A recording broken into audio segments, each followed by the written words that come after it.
3 mistakes kung bakit ka nahihirapan sa pagdadrive or sa pag-aral mo ng manual transmission at worst case scenario, pwedeng makasira ng clutch system. So today's video mga kaibigan, ituturo ko sa inyo kung paano ang pagdadrive ng maayos sa isang manual transmission at maaring hindi kayo mahirapan at hindi masira agad ang clutch system ng iyong sasakyan. So number 1, kung bakit kayo nahihirapan mag-drive sa isang manual transmission, it's because mabilis nyong nabibitawan ang clutch pedal. Alright? Tandaan nyo mga kaibigan, kapag ang clutch pedal binitawan nyo agad-agad, mamamatay ang makina nyan.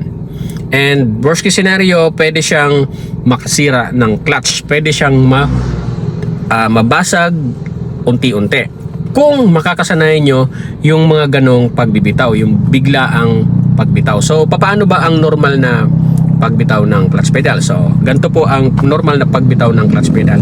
So kapag nag-press kayo ng clutch pedal at example, gumamit kayo ng gear, so pag i-release nyo ang clutch pedal, kailangan gradual, unti-unti, dahan-dahan lang.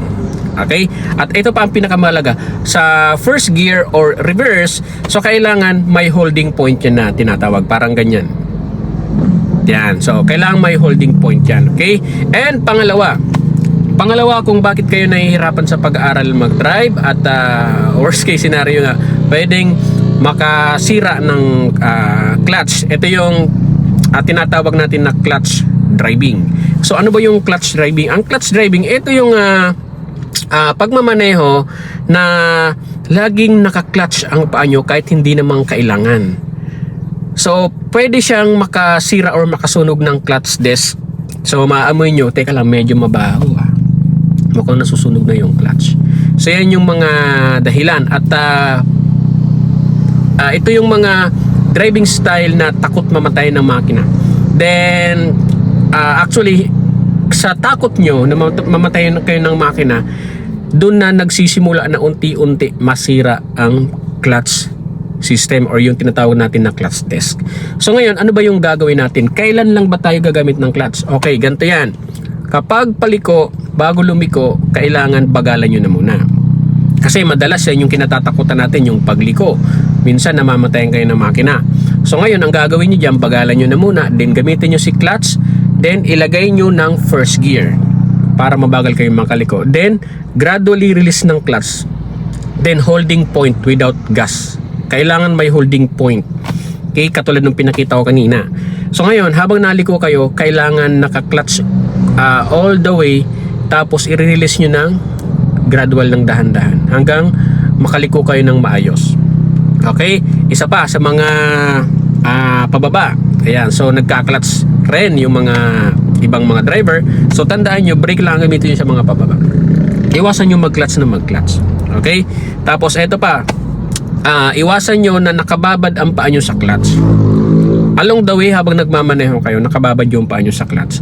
So clutch driving po yan. So iwasan nyo po yan. At pwede makasira po yan ng clutch system, yung tinatawag natin na clutch disc.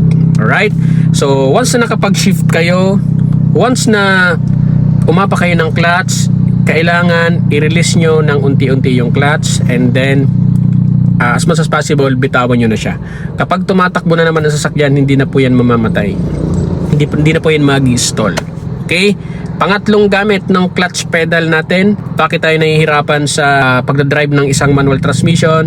Nandun tayo sa mga paahon or mga incline position, ginamit natin ang clutch pedal, nirelease natin ng dahan-dahan, and then naggagas tayo ng sobra. Ito yung tinatawag na over RPM. Tandaan nyo guys, kapag nirelease nyo yung clutch dahan-dahan at sinabayan nyo yan ng gas or over RPM, yung sobrang pump or sobrang pagpisel nung gas pedal or accelerator pedal, so maaari siyang makasunog pa rin ng clutch disc or clutch sa system natin. Pwedeng masira po yan. Kasi imagine guys, no, naka-hold kayo sa clutch. So imagine yung parang naka-half clutch, tapos magre-rev kayo or magbibigay kayo ng acceleration. So nag-grade po yan. Hindi po kasi nakalapat masyado yung clutch disc sa flywheel. So pwede siyang makasira or makasunog pa din. kaya ang tendency mangangamoy. So parang ano din siya, parang similarity siya sa clutch driving.